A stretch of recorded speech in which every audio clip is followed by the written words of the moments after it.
Back to the heat. We're discussing Canada's federal election results. Voters rejected a fourth term for Conservative Stephen Harper, opting for a change in leadership.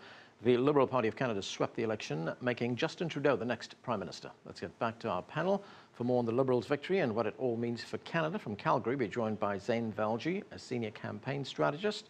With us from Vancouver is Alise Mills, the Executive Director for Conservative Voice. And from Ottawa, we're joined by Lindsay Doyle, a consultant with extensive knowledge of Canadian politics.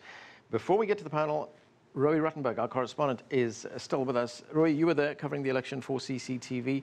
What was the mood like? Well, I think some of your panelists have touched on this. A lot of people were voting for change, and it's interesting because Justin Trudeau became an MP in 2008. That was the year Barack Obama was elected on this message of hope and change.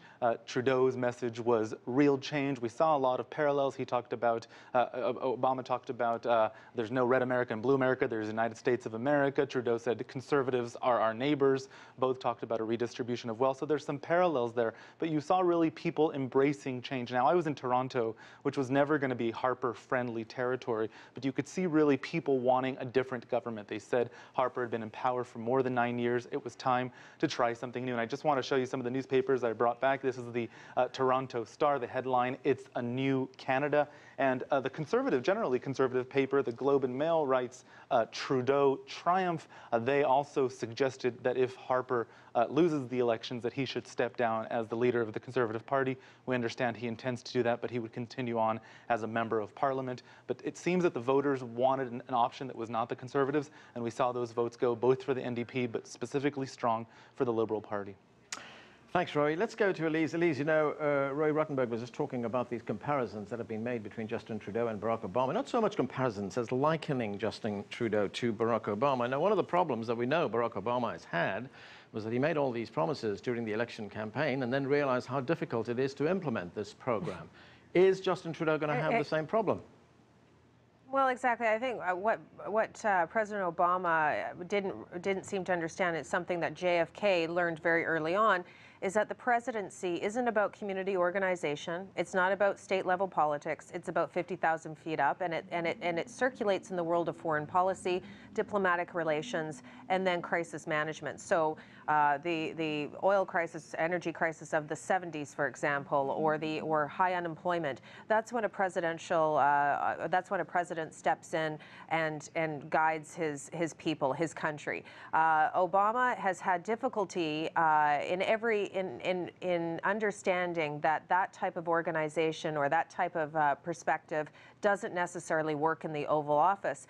I also think that they're very similar in the idea that they're both exceptional retail politicians. They know how to sell a brand. I have to give kudos to the Liberal Party. They understood what Justin Trudeau was capable of. They understood what his image, how his image would resonate with certain voters, and they also understood the rule that we have in Canada, or that we seem to have in Canada, that Canadians believe that much like Americans, that 2 terms and that's sort of it. 9 years was just too long, and I think it would have been too long anyway, whether or not there was that big red wave that we saw come in last night. I think there was a general feeling for change, and I actually think some conservatives felt that the Conservative Party was getting very close to making some changes. The party itself was looking maybe to reset on certain issues, and then when those social issues came in, I think conservatives themselves said, you know what, it's time. But getting back to Justin Trudeau and President Obama, that relationship, I don't think it's going to change too much, to be quite frank.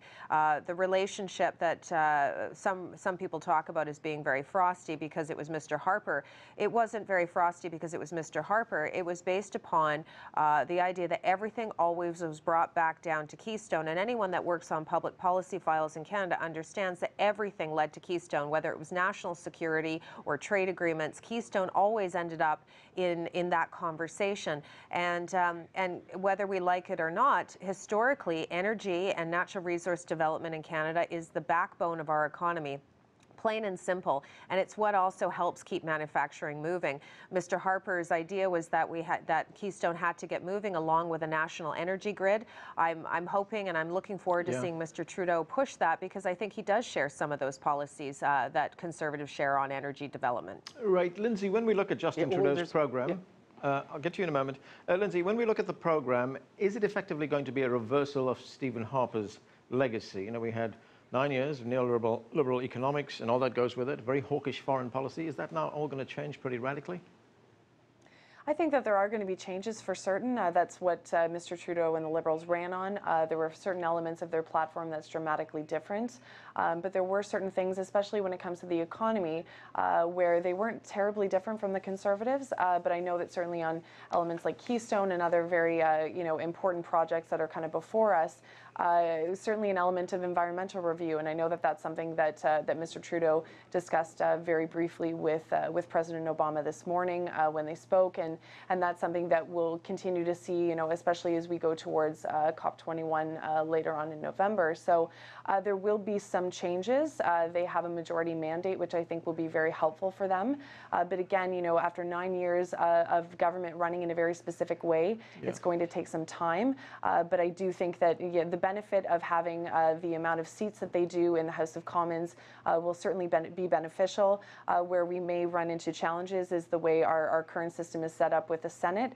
I know that Mr. Trudeau is also going to reach out to Senate leadership and to meet with them in the coming days to try to determine exactly what kind of a relationship they're going to have. Obviously, there's a large number of Conservative senators that are in place right now, but at the end of the day, they do need to do what's best for Canadians. So we'll see how that goes. Okay, Zain, I want to get back to foreign policy and Canada's relationship with the United States. I'm wondering if there's going to be any strains there, because one of the Liberal campaign promises is to end Canada's combat mission as part of the US-led coalition in Iraq and Syria. And the Canadians have also been talking about, a more neutral policy, a more nuanced policy as well. Is that going to cause problems with Washington? Well, I think to answer that question, we need to step it back a bit. Alise made that comparison between President Barack Obama and now soon-to-be Prime Minister Justin Trudeau once he's in office. And I think the real difference here that your viewers and that we cannot forget is that Justin Trudeau won a majority government. And with that comes the ability to pass legislation, to pass his promises. Now, I'm not saying that the bar that he's set is low by any means. He's put together very ambitious plans when it comes to infrastructure, job growth, and ensuring that the wedge politics that Stephen Harper inserted in this election are dislodged and that the country has a sense to heal and a sense to redefine itself with our basic principles, saying that we're all Canadian. So I think that's something we should not forget, that the fact that he's got a majority government allows him, not carte blanche, but allows him, with tethering the fact that we have party discipline here, to pass liberal policies as he wishes. When it relates to the United States, it's very interesting. We're going to first have to examine how the foreign policy debate goes as it relates to the larger relationship and the broader relationship with President Obama. The more cordial and the more friendly that relationship is between the two countries, the more Canada is able to get its reputation back on the international stage, the more I think that thawing will be able to be had on the international level, specifically as it relates to the United States and Canada.